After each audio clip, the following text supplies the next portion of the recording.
Good morning, I'm Angelo Castro III. I'm Angela, and we are the Castros. We bring you the news. And the views that make you Sometimes we agree. Sometimes we don't. This is News and Views. And here are today's headlines. Tropical storm Phuong Vuong has strengthened into a severe tropical storm as it approaches the country. It is expected to enter PAR by midnight or early Saturday morning and will be given the local name Uwan. President Bongbong Marcos declares a state of calamity nationwide to speed up relief and recovery efforts. The death toll from Typhoon Tino has risen to 152, with more fatalities up for validation. Executives and artists from MediaQuest and TV5 warmly welcomed veteran talent manager Johnny Mr. M. Manahan as he officially joined MQuest Ventures and the Kapatid Network. Tropical storm Phuong Vuong has intensified into a severe tropical storm as it moves closer to the Philippine area of responsibility. According to Pag-asa, the storm was last spotted 1,525 kilometers east of northeastern Mindanao. It is expected to enter PAR by midnight or early Saturday morning and will be given the local name Uwan. Pag-asa said there is an increasing chance of landfall over northern or central Luzon by Monday. The Weather Bureau also warned that Phuong Vuong may strengthen into a typhoon within 24 hours and could reach super typhoon category by tomorrow evening or Sunday morning. Meanwhile, Batanes and Cagayan may experience rains from the northeast monsoon or amihan, while Metro Manila and the rest of the country may see isolated rain showers due to localized thunderstorms. Now, President Bongbong Marcos has declared a state of calamity nationwide to speed up relief and recovery efforts following the onslaught of Typhoon Tino. Here's a report. The damage left behind by Typhoon Tino in the Visayas is heartbreaking. The entire province of Cebu was left devastated, with many homes destroyed. Vehicles were not spared either. Several were swept away by the raging floods. Drone footage shows roads submerged in floodwaters across the city. The typhoon also ravaged other provinces, including Leyte, where a major port was destroyed. Because of the widespread damage caused by Typhoon Tino, and with another storm threatening to become a super typhoon, President Bongbong Marcos has placed the entire Philippines under a state of calamity. This follows the recommendation of the National Disaster Risk Reduction and Management Council. The declaration will allow faster release of funds for rehabilitation across affected regions. There will be almost 10 regions, 12 regions that will be affected. So, pagka ganun karami, ganun ang scope, then we will really have to, then it is a national calamity. So that gives us quicker access to some of the emergency funds. As of Thursday, the Office of the President has released 760 million pesos in financial assistance to affected areas, 50 million of which will go to Cebu. The Department of Trade and Industry has also implemented a price freeze on basic goods in Cebu City and the province of Dinagat Islands until January 4, 2026, following the declaration of a state of calamity. Yeah, with the state of calamity in place, the President can now utilize or mobilize the Army, Navy, and also several units of the government for swifter response. Kasi you have to remember, ang tinamaan nitong Tino is in the southern area of the Philippines. And the upcoming Bagyo 1, when it enters PAR, will be hitting northern to central Luzon. So in essence, you're hitting the entire Philippine nation with these two storms. So it is justified daw na mag-state of calamity. Oo, yun nga eh. So direct access na yun o mas mapapabilis yung pag-access natin doon sa QRF, di ba? Yung Quick Response Fund na yan. And of course, mas streamline pa daw yung mga procurement process kapag implemented na nga itong declaration ng National State of Calamity. Even price freeze, di ba, ay kasama dyan. And now, balikan po natin ating weather. For more weather updates, we have Pag-asa Weather Specialist John Manalo joining us via Zoom. Hi, John. Eto, kamusta na tong nasaan na tong si severe tropical storm Uwan? Opo, huli po natin ito na namataan dito sa 1,500 kilometers east ng northeastern Mindanao.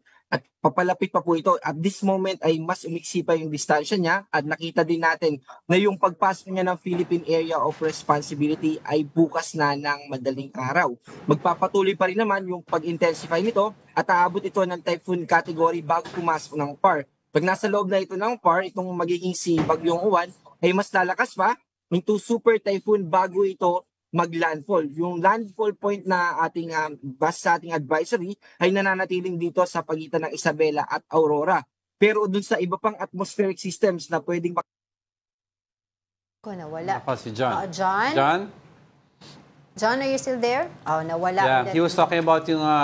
kasi yesterday when we were talking to John, we were talking about yung probability of Santa Tama. The initial report that came out was northern Luzon. So that means that's the Ilocos region. Yes. But there was also a second report that came out in probability na hitting central Luzon. And reports were also coming out from Pag-asa that medyo tumagal siya sa dagat. Hindi siya gumagalaw, para nagsastagnate siya. Which is bad because when it stays longer sa sea, it is gaining strength. Humihigop siya. Kumbaga parang cellphone na nag-charge yan. Totoo. Nag-iipon ng lakas at gumagapang paloob.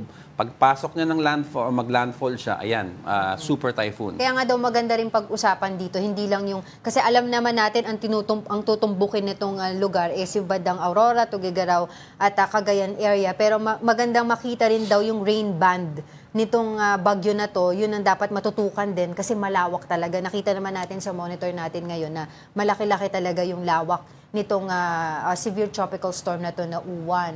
Yeah. At I think we have John. Yeah, John? we have John? Nandiyan ka ba, John? Yes po. Opo, Yun. naputol po kanina. ang John ka na ba, John? John, to get back to the question yesterday, nag-usap tayo about yung probability ng track nito. Ano ba ang probable track na ni Uwan? Opo, nananatili po na dito sa pagitan ng Isabela at Aurora pero mas tumataas na yung tsansa na mas bumaba pa ito. At pag ganun po yung nangyari, mas malaking bahagi ng ating bansa, mas maraming kababayan natin yung maaapektuhan. Ang pinakamataas na signal na nakikita natin dito sa Metro Manila ay maaaring umabot ng signal number 2 at kapag bumaba pa ng bahagya yung track nitong magiging si Uwan, ay posible na maging signal number 3 din dito sa Metro Manila. Yeah, John, so ang nakikita niyong mas probable ngayon ay tatawa ng Central Luzon. So that's Nueva Ecija region, that's Tarlac, Pampanga. Tama ba yan? Yun, opo. Alright, John. Tapos tama ba yung report na lumalabas na pag pumasok si Uwan, no, na medyo bumagal sa ocean, meaning it's gaining strength? Yes po. Kaya po yung pagiging super typhoon niya ay nananatili na malaki po talaga yung posibilidad. Okay, kanina nga pinag-uusapan namin dito nung nawala ka dyan na ang tinutumbok nga nito yung Aurora, Tuguegarao, Cagayan area pero mahalaga din daw na ma-focus din natin yung pagbabantay sa rain band nito. Diba? So can you explain to us ano yung rain band at saka ano yung mga specific na lugar na nasa loob nitong rain band? Opo, bali yung sa kasalukuyan, itong kahit severe tropical storm pa lamang po itong si magiging Uwan, umaabot na ng 720 kilometers yung radius niya nung rain bands. Yung rain bands po, ayan po yung from sentro ng bagyo hanggang dun sa extension niya ng kaulapan na associated dun sa ikot nitong si magiging si Uwan. Bahagya po ito naliliit habang ito ay nag-intensify hanggang sa maging typhoon siya, magkaroon na ng definite na mata. And eventually, mas lalaki po ulit pag naging super typhoon na ito. Ibig po sabihin, yung mga lugar na aabutin ng mga pag-ulan ay mas malawak po. So kumbaga John, you're saying with the track that it's going, natatama sa Central Luzon, which is the center of Luzon nga, no? Ika nga. You're seeing almost, possibly the entire Luzon will be covered by this storm, kundi hangin pati yung ulan. Tama po yun. At ganun din naman yung northern part ng Visayas. Kapag bumaba pa ng bahagya itong bagyo na ito, ay pati yung central part ng Visayas, pwede rin naabutin itong Caraga region or yung northern Mindanao dahil sa lawak po. Pasok ng Cebu? Yes po. Dahil po sa lawak nung nakikita natin. Although yung signal number 3 o yung talagang malalakas na hangin ay nakadepende sa magiging posisyon niya, around 100 to 150 kilometers radius, ayan yung signal number 3 hanggang signal number 5. Pero yung lawak ng kaulapan niya, yung mga magpapaulan ay malawak po. What type of a volume of rain are we talking about, John? lagpas po ito ng 200 millimeters, Wow. lalo na doon sa baybayin mismo. Yung ganong amount po, posible yung mga widespread o malawakan na mga pagbaha. Kasi para lang mas maintindihan ng ating viewers dyan, kasi sinabi nila nung kay Bagyong Tino ay para isang buwan daw yung naibuhos na ulan, 'di ba? For the last 2 days ba yun na nandito siya. So dito sa Uwan, paano natin mahahalin tulad yun? Opo, particular po yung amount na yon dun sa station natin sa Mactan, na kung saan ay yung climatological value for the whole November ay around 131 millimeters. Ibig po sabihin nun, sa buong November, yung normal na nare-receive ng station natin sa Mactan ay 131 lang. Pero nung dumaan itong si Tino ay umabot ng 183 millimeters. Ibig sabihin, yung total amount ng pag-ulan nila for November ay lagpas pa doon yung inulan for 1 day lang. At dito po sa pagdaan nitong si magiging si Bagyong Uwan, posible din po yung mga rainfall extreme rainfall events ay maranasan natin, lalo na sa babaybayin. Alright. Opo. 200 millimeter di ba? Diyan, pero para for proper context, kasi magandang ibangga natin ito. Ano bang binagsak ng Ondoy in that yung 1 day na yon? Yung binagsak po ng Ondoy ay more than 200. Di ko po mababanggit Yung More than exacto. 200. amount. Opo. Oh. Nakadepende po ito. Mahalaga din po na ma-mention natin. Depende po ito dun sa station na reference natin. Yung Ondoy po, kung titignan natin, kung halimbawa, Mactan lang yung pag-uusapan natin, ay iba naman po yung amount doon. Pero dito sa Metro Manila, ay iba naman din po yung magiging that's epekto o right. yung amount ng rainfall. Opo. Pero tama dyan, baka naman. ma-explain natin sa kababayan kasi malakas din naman ang hangin nitong Uwan, no? So, di ba usually, pag malakas ang hangin isang bagyo, kahit may malaking volume ng tubig ang dala ng bagyo, pwedeng may pag-asang ibato nito or mag-dissipate yung rain na dala nito dahil sa lakas ng hangin. Posible din po yun, lalo na dun sa eyewall. Pero, after po dumaan ng malalakas na hangin na yun, yung rain bands ay tatama pa rin po sa kanila. Ibig po sabihin, ay maapektuhan pa rin po sila ng mga pag-ulan. Ayun. Sa pagpasok nitong severe tropical storm Uwan, kailan natin mararamdaman yung pinaka-peak nito? By Monday po ng madaling araw, ito po yung pinaka-critical na time dahil ito po yung base sa ating advisory. Ito yung landfall. Ito yung time na kung saan magla-landfall itong magiging si Bagyong Uwan. At hanggang throughout the day, Monday hanggang Tuesday, ito po yung time na kung saan pinaka-makaka-apekto itong si magiging si Bagyong Uwan sa atin. Pero tomorrow, anong effects mararamdaman natin? Tomorrow po ay makakaranas na tayo. Tataas na rin natin yung signal number 1. Yung signal number 1 din po ay para sa kaalaman ng iba nating kababayan na meron tayong 36 hours na lead time. Kapag signal number 1 po natin, that doesn't mean na mararanasan na natin agad yung lakas ng hangin. So 36 hours from that time ay bago natin maranasan or within that time frame mararanasan. And then magiging 24 hours dun sa mga signal number 2, yun yung time frame naman. And then magiging 18 hours, signal number 3. And then sa magiging 12 and 6 hours po kapag signal number 5. Yung signal number 5 po, yan yung 185 kilometers per hour. At yan naman po, yung nakakapagpabagsak at nakakapag ng mga puno at nakakatanggal ng mga bubong at nakakasira ng mga kabahayan. Nako. Again, kailan yung exit niya sa Philippine Area of Responsibility? Sa kasalukuyan po ay posible na lumabas ito by late ng Tuesday or sa Wednesday po. Nakadepende rin po ito sa magiging bilis niya habang binabaybay yung ating kalupaan. John, it's nice you mentioned yung mga lead time sa bagyo at pagde-declare ng mga signal, no?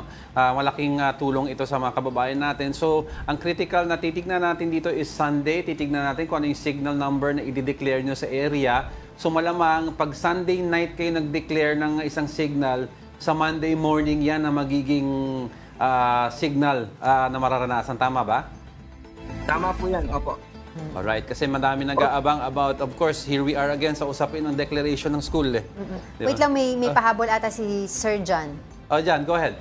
Opo, sa mga, halimbawa may sumusubaybay po sa atin ng mga mangingisda o mga pumapalaot, ay mahalaga din po na malaman nila na as early as tomorrow ay magtataas na tayo ng gale warning. Kaya hindi na po natin i-advise. Halimbawa yung mga kababayan natin na pumapalaot for several days para mangingisda ay dahil as early as tomorrow mag-release na tayo, ibig sabihin matataas na alon na yung pwedeng maka-apekto sa kanila. And this, habang paglapit naman po nito ay mag-i-issue na rin tayo ng storm surge warning. Ibig sabihin, yung posibilidad nung tinatawag din natin na daluyong, yung lakas ng alon na pwedeng humampas sa ating dalampasigan ay magbibigay na rin po tayo ng warning patungkol doon. And yes po. Kaya ang advice ng Pag-asa at saka ng OCD, if I'm not mistaken, Sir John, ay ngayon pa lang kung pwede nang maka-evacuate yung ating mga kababayan na nasa high-risk area, ay ma-evacuate na sila. Yes po. Opo. Gusto ko rin po i-emphasize, gusto ko rin po kayong pasalamatan, Sir Angelo and Angela, dahil doon sa mga sa Q&A na ito, dahil malaki po yung tulong nyo. Lalo na, hindi lang po sa amin, kundi sa ating mga kababayan, na maipahatid sa kanila na mas maiintindihan nila yung warnings na nilalabas natin na kahit normal na tao po ay madadigest. Isa po kasi yung may mga nakakarating po sa atin na hindi nila ganun naiintindihan yung warnings natin. Kaya gano'n na lang po yung gusto natin na ipabatid sa inyo na pasasalamat sa pag-elaborate po at tulungan din po kami. Of course, thank you, John, also for the job that you do now. Very quickly, may chance ba itong uwan na humina or mawala? Or talagang papasok na?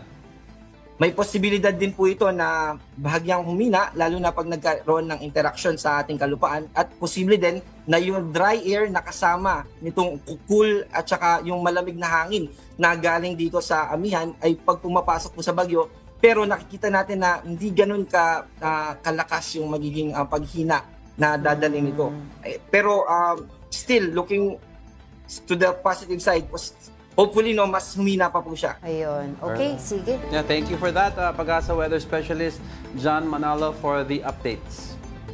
Salamat din po. Alright, the death toll from Typhoon Tino has risen to 152, with most of the fatalities recorded in Cebu. Here's the report.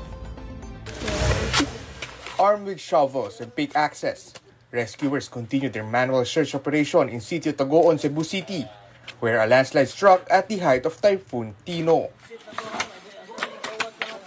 The slide buried the home of a family of 4. Since Tuesday, authorities have been recovering victims one by one. Rescue teams from the Bureau of Fire Protection are working tirelessly to locate the family's youngest member.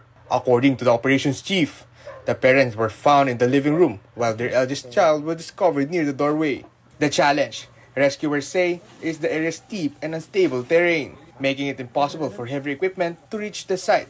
Hopefully, sir, hinahanap po namin siya ngayon, sir, sa near the area po ng both parents, sir. Kasi challenges po talaga namin, sir, is yung terrain po, sir, kasi hindi po accessible ng mga heavy equipments. The NDR-RMC reports that the death toll from Typhoon Tino has risen to 152. With most of the fatalities in Cebu. At least 96 were injured, while 86 are still missing. Power outages also persist in 6 regions, including Mimaropa, Western, Central, and Eastern Visayas, Caraga, and Negros Island, according to the National Electrification Administration. Meanwhile, the Department of Social Welfare and Development continues distributing relief packs despite the challenge of reaching isolated barangays. May mga roads po na makapal na po ang putik at hindi pa po kayang madaanan. And once we establish connections, magpapahatid ng tulong. As of 6 a.m. this morning, ang Department of Social Welfare and Development ay nakapagpahatid na po ng mahigit 195,000 family food packs. Majority of the goods were distributed to Region 6, gayon din po sa Region 7. We'd like to remind everyone pala, kasi baka isipin nyo based sa mga Pag-asa and NDR-RMC announcements na hindi porket wala yung area nyo na tatamaan ng bagyo or rain band ng Luzon, Visayas, or Mindanao doesn't mean hindi kayo tatamaan, kasi the Philippines is an archipelagic country which is interconnected by river systems. Kaya nga marami tayong mga rainfall, di ba?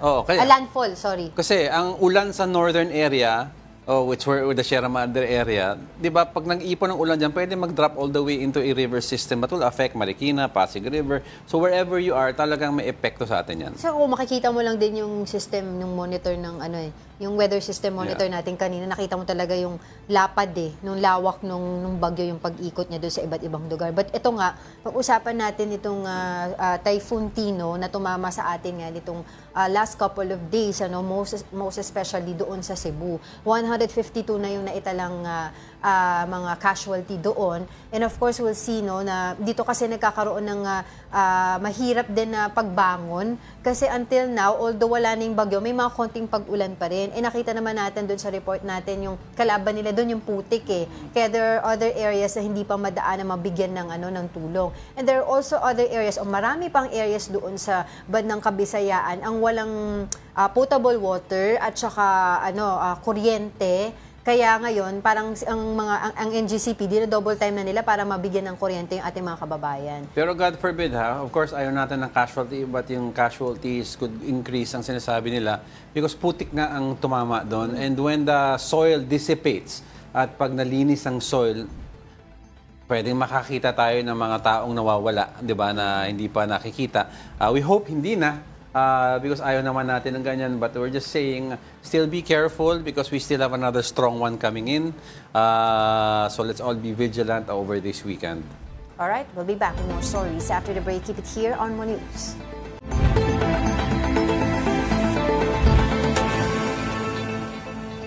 Good morning. You're still watching News and Views here on One News. Joining us today is ACT Teachers Party List Representative Antonio Tino, who has raised red flags over alleged ghost flood control projects in Davao City. Magandang umaga po sa inyo, Kong. Ay, magandang umaga sa inyo. Okay, sige po, pag-usapan po natin itong sinasabi po ninyo na yung mga red flags po na flood control projects dyan sa Davao City. Ano-ano po itong mga red flags na nabanggit po ninyo? Yeah, sa mga, we looked at around 121 contracts for flood control projects along the Davao and Matina rivers. Nasa first district ito ng Davao City, yung kay Representative Pulong Duterte. At ang mga findings namin, una, merong, out of the 121, merong 80 projects na ni-red flag tayo. Sa 80 na ni-red flag natin, karamihan dito yung mga congressional insertions. Ibig sabihin, wala siya sa original proposal ng for the budget. NEP. Pinasok ito ng congressman. Pangalawa, may 5 tipo ng red flag tayong nakita. Una, yung merong kontrata na nag-overlap yung project. Supposedly, itatayong flood control project dito, pinondohan for 1 year, and then the next year, may section na sinaklaw muli. No? So, that's one. Another kind is yung double funding. So, Kong? Ako, nawala si Congressman Tino. Oo. Right, for those who just tuned in, we were talking to ACT Teachers Representative, ACT Teachers Party List Representative Antonio Tino, kasi meron siyang ni-raise na red flag nga daw doon sa mga flood control projects sa Davao. Sa distrito ni Congressman Pulong. And he reiterated na merong mga iba-ibang mga kontrata, meron hindi kasama, kumbaga parang insertion, di ba? Hindi kasama nung una sa budget, congressional insertions. 80 of them were congressional insertions by... Yeah. But I wanted to ask kasi, well, if we can get Congressman back, kung si Congressman Pulong ba mismo nag-insert o may mga ibang congressman na nagpasok nito? We wanna know the details of this findings, At saka... Kasi hindi ghost may overlapping contracts.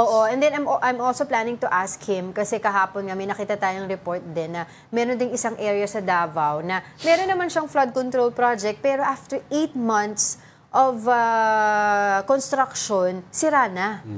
Diba? So kasama ba 'yon? Oo, kasama ba 'yon dun sa mga na red flag ng ni ACT Teachers Party List Representative Tino? Yan ang mga gusto natin na itanong sa kanya. Of course, on the side of the Dutertes, sa side ni Congressman Pulong, sinasabi niyo ito ay isang usapin ng politika, Kong, can you hear us okay now? Yes. Ayun, nawala po kayo. You were saying po about the red flags. Yeah, so another kind is double funding. So same project funded multiple years. Second, third, may mga changing of location and short changing ng flood control project. Meaning, yung appropriated item is for a certain location, pero yung actual na in-implement nasa ibang lugar, tapos mas maiksi. Mas maiksi kaysa dun sa binadgetan. For example, there was a project na dapat 375 meters long na revetment, meaning yung concrete wall sa gilid ng river. It's supposed to be 375 meters. Yung actual completed project is only 120 meters, pero same budget. So, obviously, grossly overpriced. 30 million ang binayad. Pero it is shorter by 255 meters. No? And then, ang pinakamarami dito, yung mga kontrata na walang mga specific details. No? So, general lang, for example, flood control project along the Davao River. So, hindi mo alam exactly kung saan, kung gaano kahaba, and therefore, it would justify kung magkano. So, mahirap i-verify o i-check ngayon kung saan talaga ito at kung tama ba yung presyo. So, yun ang ilang mga tipo ng red flags na nakita natin in around 80 contracts. Ang importanteng punto rito, all of this is based on data provided by the DPWH itself. Okay. So, kaya ang point natin ay all in all, it's about 4.3 billion malaki-laki ang halaga ng mga kontratang may question. No? So ang punto natin dito ay binabasag natin yung parang gusto iparating ng mga Duterte na wala raw bahid ng anomalya ang mga infrastructure projects na pinatupad sa Davao City. Well, ang pinapakita natin, if you look closely at the data of the DPWH itself, kitang-kita na mayroong mga anomalya dapat iistigahan. Kung you mentioned karamihan sa distrito ni Congressman Pulong, siya ba mismo ang nagpasok ng budget o nag-insert ng budget dito? Well, it's as I said, mga congressional insertions. Ito, ibig sabihin, yung sa original National Expenditure Program na sinabit sa Kongreso, wala yung mga marami sa mga items na ito. And it was only after the going through Congress and approval into law, ay naipasok yon. So, tapos sa distrito niya. Yes. No? So, I mean, sino pa, di ba? Kung hindi yung kongresista ang unang dapat pagpaliwanag dito.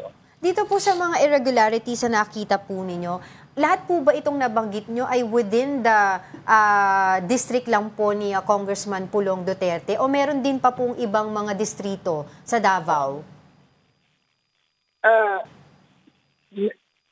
Hindi tayo nagsisingle out, no? Ang nakita na, I mean, the data provided by DPWH,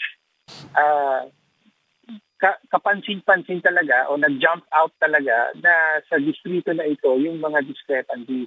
In the other districts, at least yung data na nakuha natin, more or less nagmamatch. For example, no, kung ano yung nasa line item ng GAA, tapos tingnan mo yung kontrata, nag-match.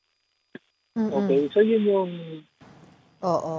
Okay. If we found anything sa ibang distrito, ilalabas din namin. So far, sa mga tinignan natin, wala tayong nakita.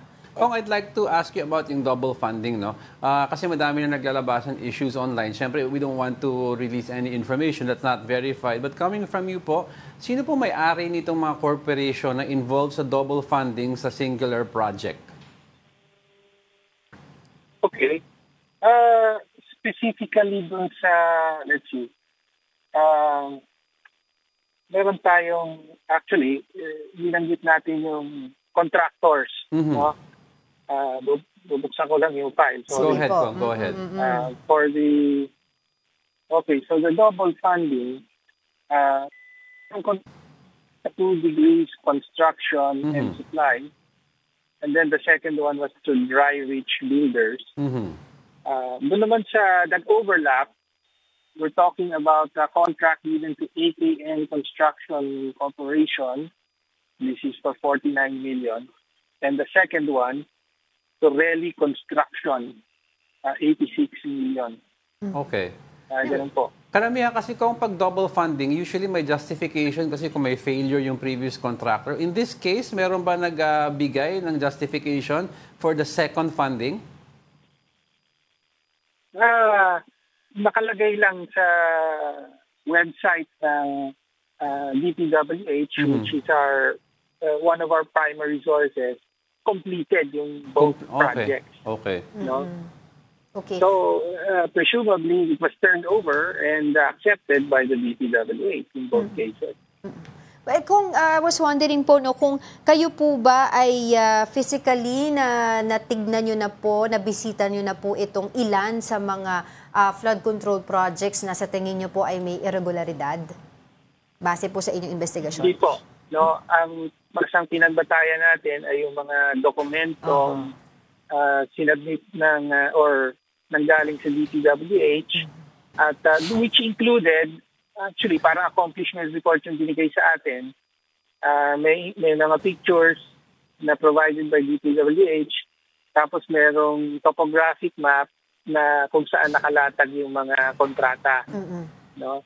So, mas ganon rather than physical inspection.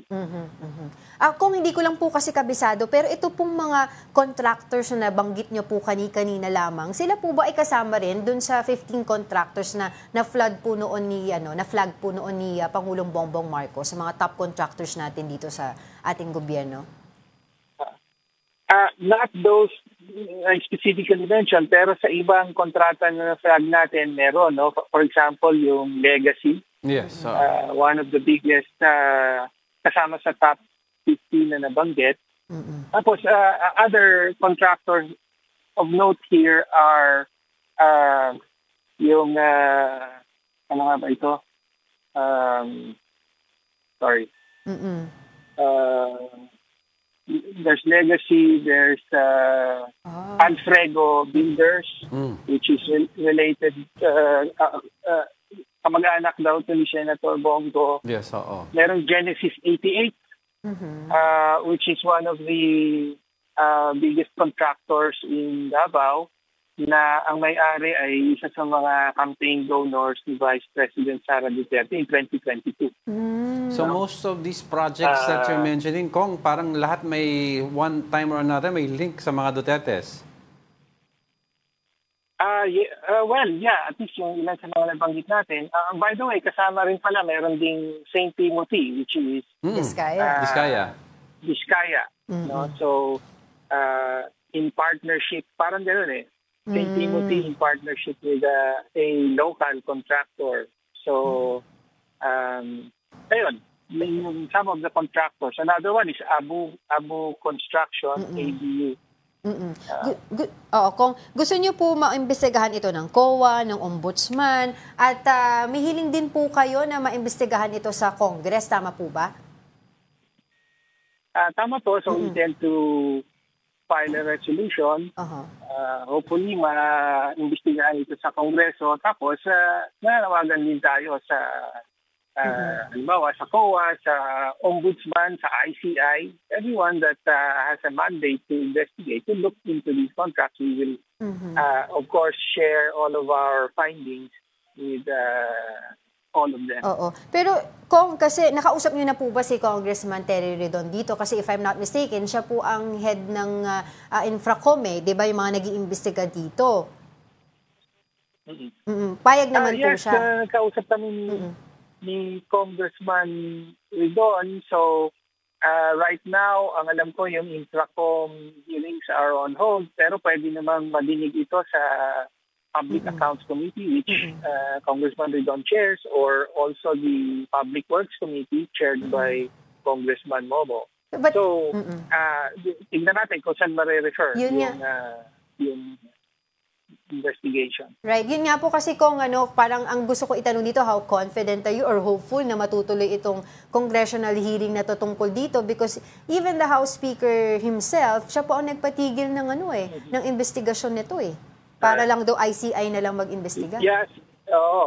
Yes, we're aware of that. No? So itutulak natin sa Kongreso, pero alam niyo naman, baka may mga ibang considerations yan. Sabihin nila, it's a fellow member of the House and so on. So kaya po, as I said, we will push for investigation in Congress, but we will also share our findings and urge other bodies like the COA, the Ombudsman, the ICI, to do their own investigation.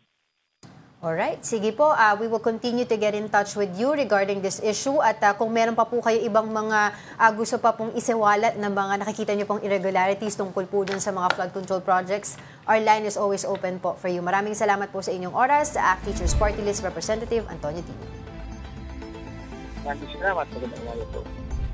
The Independent Commission for Infrastructure, or ICI, has asked the Ombudsman to investigate and prosecute DPWH officials, including former Secretary Manny Bonoan. Here is the report. What the world needs now is love. That's the message on a placard held by Independent Commission for Infrastructure Chairman Andres Reyes Jr. during a press conference on Thursday.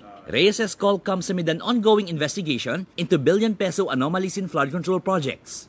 So, kailangan pag-ibig Hindi yung swapang ka, pera tinatago mo, hindi mo share. Yun lang, we need love Ang lumalak sa atin kasi parang gusto natin maging swapang atin na lahat. Sometimes, you have to realize hindi naman tayo mayaman na country. The ICI submitted its fourth interim report to the Office of the Ombudsman regarding the 95 million peso flood control project in Bukawi, Bulacan. The Commission recommended filing administrative cases against former Public Works Secretary Manuel Bonoan, former Undersecretaries Roberto Bernardo and Maria Catalina Cabral, and former DPWH Engineer Henry Alcantara, among others, for possible violations of the Code of Conduct and Ethical Standards for public officials and employees. ICI also recommended administrative and criminal charges, including graft and malversation of public funds, against Alcantara, other former DPWH engineers such as Bryce Hernandez, and the contractor Top Notch. These officials allegedly failed to ensure proper implementation of the project. No structure was constructed at the location specified in the approved bid plans. It's also noted that there are unjustified discrepancies between the as-built plans and the approved bid plans. Reyes is convinced that lawmakers were the masterminds behind the flood control scam. He explained why no senator or congressman has been charged so far. We need whistleblowers. We need more. We need to compile more evidence. But right now, it's best that we recommend administrative liability on their part. As to the criminal, it can be a case built up by the Ombudsman. But we are already referring their names to the Ombudsman. So that's a big achievement on our part. Kailangan namin mga nagsasalita, na nagsusumbong, nagtuturo. No? Kasi as I said the other day, these are criminal minds. Mga mastermind to These are planned already na hindi sila mahuhuli. No? So maybe walang record, walang usapan. Meanwhile, the DPWH filed complaints with the Philippine Competition Commission related to alleged bid rigging and fraud in government project bidding. 2 complaints are filed against St. Timothy Construction linked to the Discayas, as well as Silver Wolves Construction Corporation and several DPWH officials. The complaints involved ghost and substandard flood control projects in La Union and Davao Occidental. If proven, the PCC could impose fines exceeding 3 billion pesos. Foreign envoys and security experts call for stronger regional alliances and collective defense efforts on the second day of the 2025 Manila Dialogue on the South China Sea. The details in this report by Mobile Journal, Merimon Reyes. On Day 2 of the 2025 Manila Dialogue on the South China Sea, foreign envoys emphasized the need to build strong security alliances and defense capabilities along like-minded states to deter the continuing aggression in the South China Sea. This includes joint military drills, maritime patrols, and other capacity-building activities being done by the Philippines and countries such as Manila's treaty allies, the United States, Canada, Australia, Japan, and New Zealand. While German ambassador to the Philippines, Andreas Pafernoschke, commended the country for its transparency and de-escalation efforts, he also sees the possibility of a real confrontation one day, causing more than material damage among states involved if not resolved in due time. that an further escalating conflict in the South China Sea might set a very bad precedent for other conflict-prone regions in the world. But even more important is the ASEAN Chairmanship of the Philippines in this year, which will definitely be a decisive factor to show the world that in this region, under the able chairmanship of our Filipino friends, this dispute can be resolved peacefully. Even the Republic of Palau, which rests east of the Philippines and only has a population of roughly 20,000, with a maritime police force of 50 to manage 2 patrol vessels for its 200 nautical mile exclusive economic zone, sees cooperation with neighboring countries as important. The South China Sea is just on the other side. It's only a matter of time before what's happening in the South China Sea is going to spread into the East Philippine Sea. And Palau is there. People ask me, what keeps you up at night? China. China keeps me up at night because they're there. They're in Palau. During one of the dialogue's plenary sessions, Dr. Wu Shikun, founding president of China's National Institute for South China Sea Studies, asserted that the arbitral tribunal ruling in favor of the Philippines had no jurisdiction over the case. This was rebutted by former Supreme Court Senior Associate Justice Antonio Carpio, mentioning that by China's joining of the UNCLOS, it consented to arbitration, and the tribunal could decide its own jurisdiction. The problem or substantive issue between China and the Philippines is not about the interpretation on or application of UNCLOS. It is about a sovereignty dispute. The tribunal disregarded China's statement under the Article 298 of UNCLOS. Finally, the composition of the tribunal lacked representativeness, and the arbitrators are nominated by Sujiani, the then president of ITLOS, a jurist coming from Japan, which were having a territorial dispute over Diaoyudo with China. I believe the key to peaceful resolving the South China Sea issue lies in correctly understanding regional history. On the maritime dispute, all the disputant states have signed UNCLOS, they're parties to UNCLOS, so they're bound by UNCLOS. And under UNCLOS, historic rights or claims beyond the territorial sea have been extinguished. Under UNCLOS, under the international law, there is that principle of pacta sunt servanda. You must comply with your obligations under the treaty in good faith. Nevertheless, it remained crucial among panelists the need to continuously converse and utilize diplomatic actions to condemn the coercive actions being done in the region. To condemn and probably make Xi Jinping realize that he is isolating himself because he's not adhering to the rule of law, or rather he has a different interpretation of UNCLOS and the rule of law. Sometimes domestic laws becomes their international law, and that is not acceptable in the international community. That is why it is really very, very important that like-minded countries all over the world should join this call. It is the only way, I think, that Xi Jinping will listen, because the world is speaking. Kapatid Mobile Journal Marymon Reyes, we are One News. EJK victims and their families, together with advocates, are holding a press conference to call for a truth commission. For the details, let's bring in Mobile Journal Arles de los Santos live from Mandaluyong City. Arles, ano yung balita? Angela at Jengo, patuloy ang pagdating ng mga kapatid natin dito sa Mandaluyong City, kung saan nga isasagawa ang panawagan ng multisectoral na panawagan na pagbuo ng pamahalaan ng Truth Commission para nga daw mabigyang linaw at maimbestigahan kung ano nga ba ang nangyari at ano ang mga paglabag doon sa nangyari na EJK. Alam natin na ilang taon at ilang libo na rin yung mga binabalita na naapektuhan nito, kaya ang nais nito sa pamumuna ni Cardinal Pablo Virgilio David, kasama yung mga nabyuda at mga naudila at yung mga survivor ng EJK na tumulong ang pamahalaan sa paggawa ng komisyon at hanapin ang katotohanan nito.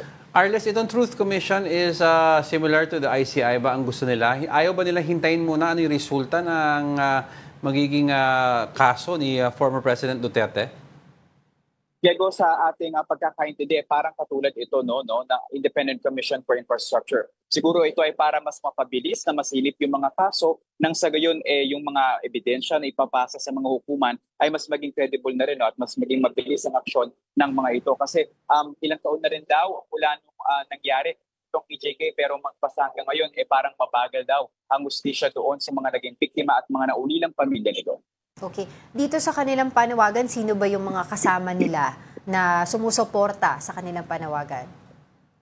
So far, kasama natin dito yung iba't ibang mga kasama, kapatid natin sa akademya, mga faith-based group, civil society, mga business, mga journalists at iba't ibang mga youth organization.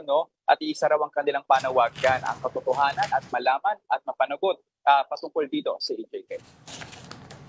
Alright, thank you for that. Mobile Journal, Arles de los Santos reporting from Mandaluyong City. Don't go away because we're not done yet. Stay with us.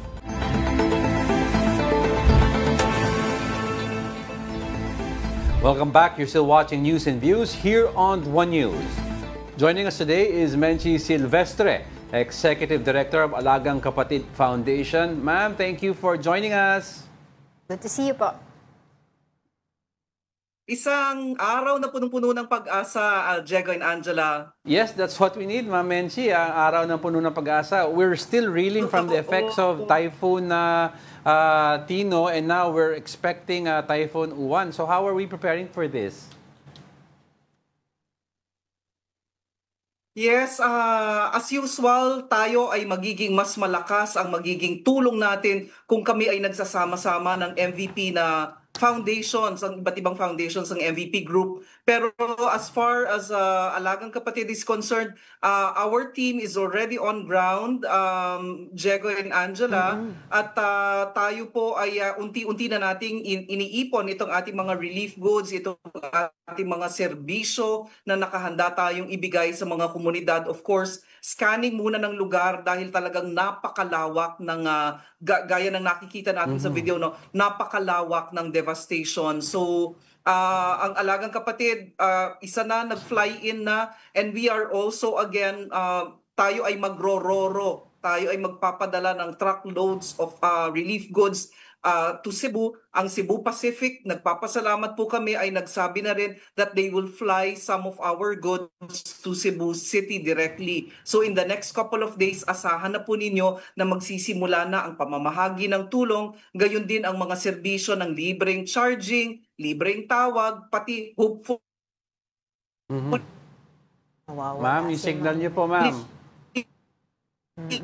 Paayos muna natin. Libreng viewing. Ayun. Alam ko, yun, nawawala si Ma'am Menchi. Oo. Nasaan kaya si Ma'am Menchi yung kanyang signal? Siguro kasi itong si Ma'am Menchi and the rest of the Alagang Kapatid Foundation are very busy. Oo. Ma'am, can you hear us okay? Sorry, oo. Is my signal good enough? Yeah, better po now, as of now. Okay. Can I turn off my video na lang? Yes, siguro po mas mabilis pagka video. Okay. Apa. Sige. So again, sabi ko nga, ang Alagang Kapatid Foundation already arrived on ground. So nasa on-site na po ang team ng Alagang Kapatid Foundation. Of course, our services ay lalaki kung ito ay the different foundations in the MVP group. So tayo merong dala ng mga food packs, yung mga meron din tayong ready-to-eat na food, meron tayong serbisyo ng libreng charging, meron din tayong serbisyo ng libreng tawag, and hopefully libreng viewing. Alam natin ng ating mga kababayan dyan sa Cebu ay gutom na rin sa balita, ano nga ba ang nangyayari, ano nga ba ang mangyayari pa. So again, asahan nila na ang Alagang Kapatid Foundation will be on ground for the next couple of weeks hanggat kinakaya po ng ating resources. Ipadadala natin diretso ang tulong dyan sa kanilang lugar. It's nice to hear that, Ma'am Menchi, because Cebu is reeling from also an earthquake, now bagyo. But we spoke to Pag-asa kanina, Ma'am Menchi, and it looks like itong new bagyo bumaba ng konti to the central Luzon, which will affect daw Cebu. Initially kasi hindi dapat maapektuhan ng Cebu, but definitely now maapektuhan ng Cebu. Are we also prepared for the eventuality that a lot of rain will pour once again into that area? Yes, Diego, talagang we are trying to expect the worst. Mahirap sabihin na na hindi, baka naman lumayo yan, baka naman konting lang yan, ulan lang yan, pero hindi. Instead, inaasahan natin yung worst case scenario. Dapat yun ang paghandaan natin. But again, if there's a team in Cebu, there is also a team being assigned para dito sa pagdating naman ng bagyong U1. So again, yung ating contribution dito sa paghahanda naman ng ating mga kapatid, yung team na naka-assign naman para sa bagyong U1 din. Check and Angela. Ma'am Menchie, alam naman po natin sa pagdating ng mga ganito panahon ng Alagang Kapatid Foundation, through your leadership, talagang landyan naman po kayo para sa ating mga kapatid na nangangailangan. Ngayon po, ang ating pagkakataon para po ay tayo po ay magsama-sama, magtulong-tulong. Saan daw po pwedeng makapag-donate yung ating mga kapatid na interesado pong tumulong through Alagang Kapatid Foundation? Thank you, Angela. Again, atin pong ifa-flash itong mga bank accounts ng Alagang Kapatid Foundation. Meron po tayo sa Banco de Oro, Metro Bank, Bank of the Philippine Islands. And if your bank account is QRPH enabled, ibig sabihin, pwede nyong i-scan po itong QR code na nakikita po ninyo. And using your QRPH enabled bank, pwede ho kayo mag-donate ng any amount. Please do not scan the QR code using your camera. It should be from within your QRPH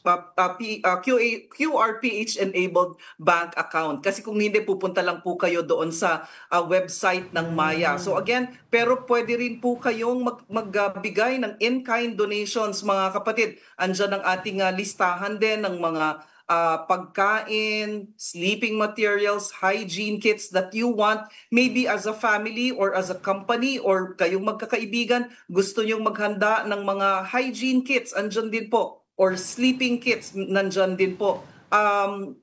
Diego, Angela, malapit na rin ang Pasko, no? Yung mga bata ay sabik sa laruan.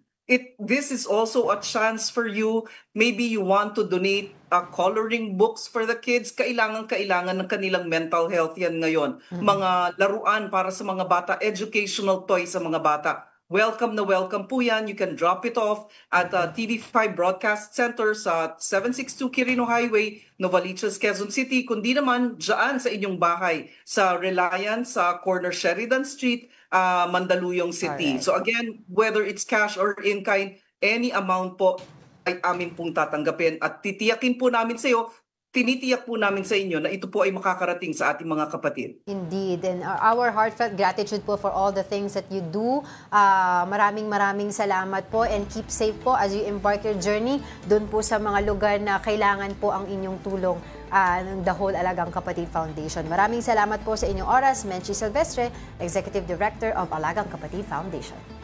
Salamat. Good morning. Widespread flooding in Cebu during Typhoon Tino has raised concerns over the state of flood control projects across the province. Here is the report. Failed flood control projects are to blame for the massive flooding in Cebu.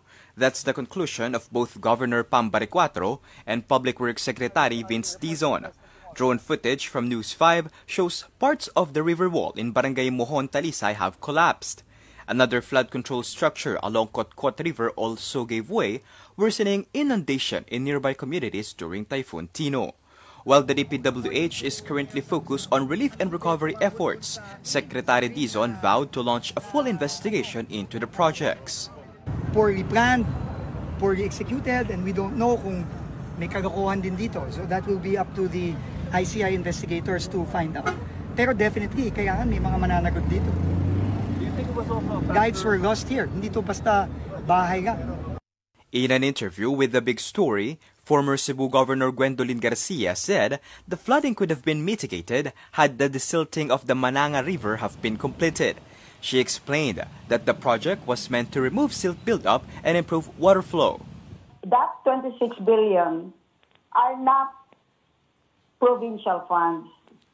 That's the national budget. Oh, yes, ma'am. And the national budget is allocated to the DPWH, which in turn distributes these so-called flood control projects many of which were insertions in the budget. The province of Cebu has 8 congressional districts, from the 1st to the 7th, and then we have the lone district of Mandaue. The province has not touched, nor can even be included in the implementation of this 26 billion. Garcia added that the 26 billion pesos budget for Cebu's flood control projects was managed directly by the DPWH as part of its national infrastructure program and did not pass through provincial capital. Yung Mananga River, well, I hope this will haunt former Ombudsman Martires. He suspended me because I desilted that Mananga River. Now it's thick with siltation. Thank you pala for Buddha's Belly for the food you have given us today. Mag-ingat tayo lahat mga kapatid this coming weekend. Approaching on Monday, a strong storm is coming. Prayers for everyone also in Cebu. Of course, meron din ako gusto ipahabol lang kasi may sinabi ko kay Congressman Tino kanina na open yung ating program, diba, for all the investigation na ginagawa tungkol sa flood control projects. And of course, dahil we are all sides all the time, ang kampo naman po ng ni Congressman Pulong Duterte ay open din po ang aming programa para po sa inyong panig. And that wraps up today's episode of News and Views. Join us again on Monday. I'm Angela Lagunsad Castro. And I'm Angelo Castro III. Kapatid, we are One News. All sides, all the time.